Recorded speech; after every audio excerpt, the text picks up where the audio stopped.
Hello, welcome to today's The Word in a Flash. I'm Dr. Freddie B. Wilson. Today's subject is We Were Made to Thrive. Oftentimes we pray that God help us survive our situation, survive our relationships, survive our financial situations. But don't you know that with God, you can do more than just survive? Today, I want to let you know that we as Christians were made to thrive, not just survive. Sometimes God will bless you in ways that you never thought about. God will sometimes call us to move out of our comfort zone, to move and advance forward, to be able to do things we never thought were possible. One such event happened to me in 2003 when my family and I were living in San Antonio, Texas. I had retired and working for my agency for about 3 years, and we were quite happy there. But then my organization went through a reorganization, which means they called for me to move once again. I was very disheartened by this because I thought I was comfortable. I knew we were comfortable, and when we moved back to our house, we added things to it like a custom-built shed. We put a above-the-ground pool in the backyard. We really improved the lawn and everything else. So we're really happy there. And we said, Lord, why are we moving again? I just didn't understand it at first. Psalms 1:1-3 reads, Blessed is the one who does not walk in step with the wicked, or stand in the way that sinners take, or sit in the company of mockers, but whose delight is in the law of the Lord, and who meditates on his law day and night. That person is like a tree planted by streams of water, which yields its fruit in season, and whose leaf does not wither. Whatever they do prospers. So along with this move, my organization was trying to move me under the lateral position, which means it wasn't a promotion. I'd be making the same amount of money, but in a different location.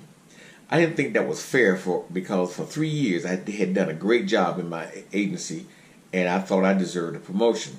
So I went to my commander, who agreed with me, and he said he would make a few phone calls. And God is so good when he came back to let me know that I would begin a promotion when I made this move. I'm sure you can understand how happy I was when I found out I would be getting promoted on my new position at Langley Air Force Base, Virginia.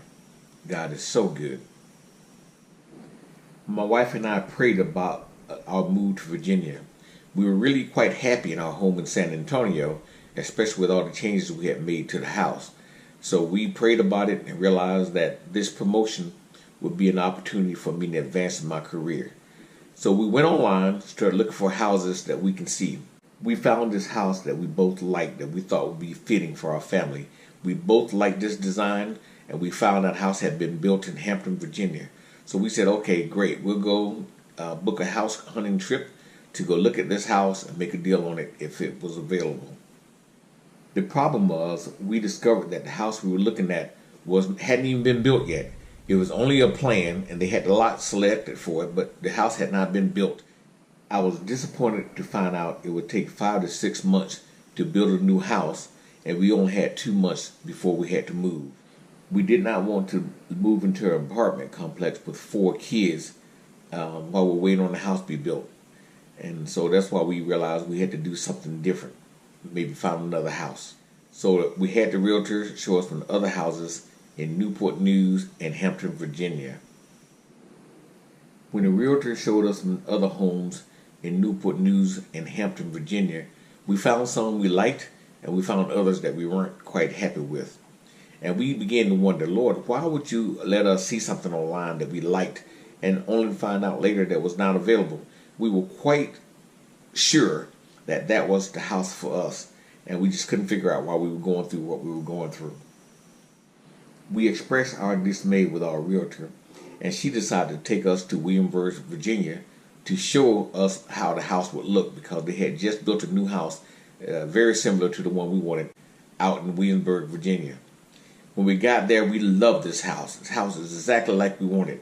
The only difference was it had an upgrade where the house we wanted was on a concrete slab, and the one they had was on a crawl space, which makes it a little bit more expensive.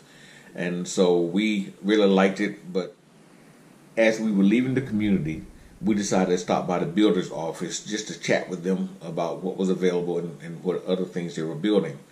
And we found out when we got there that the house we were looking at, the people who had built that house had just dropped out of that house the night before we went to see it, which means the house was now available and they were just getting ready to put it on the market. And we told them, no, don't put it on the market, because had they done that, they were going to put it on the market at a higher price. They agreed to sell us that house at the price that was already mentioned in the brochure. And that was a blessing there by itself. And God knew that we really wanted that house, and it worked out that we found a house in a better community than what we wanted, and it was even nicer than we expected. God is really good when He makes a promise to you, and we have to quit being disheartened by what we see. God made a way for us when there seemed to be no other way. Put your trust in God, and He can make those kind of changes for you, those kind of moves that only God can make. We put a contract on that house, and it was ready for us when we moved there 2 months later. God is so faithful. James 1:10-12 reads, "And the rich in his humiliation, because like a flower of the grass he will pass away. For the sun rises with its scorching heat and withers the grass. Its flowers falls, and its beauty perishes. So also will the rich man fade away in the midst of his pursuits. Blessed is the man who remains steadfast under trial, for when he stood the test he will receive the crown of life, which God had promised to those who love Him." Folks, it's time to learn that God made us to thrive, not just survive.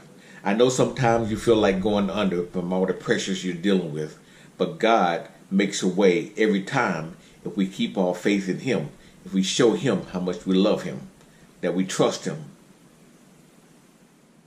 Let's just focus on going through our trials. On the other side of trials are victories. Psalms 37:18-19 reads, "The Lord knows the days of the blameless, and their heritage will remain forever. They are not put to shame in evil times. In the days of famine, they will have abundance." In my situation in 2003, not only did God bless me with a promotion when my agency was trying to move me without one, God also blessed my family with the house design we really wanted, and it wound up being in a location better than what we were expecting. That shows how good God is. He makes a way when there is no other way. He makes a way when we haven't had a clue as to what to do next when we face disappointment. If you keep your focus on God and not on the things around you that were meant to distract you, you'll be able to hear God's guiding you to better things and location in your life. Be blessed.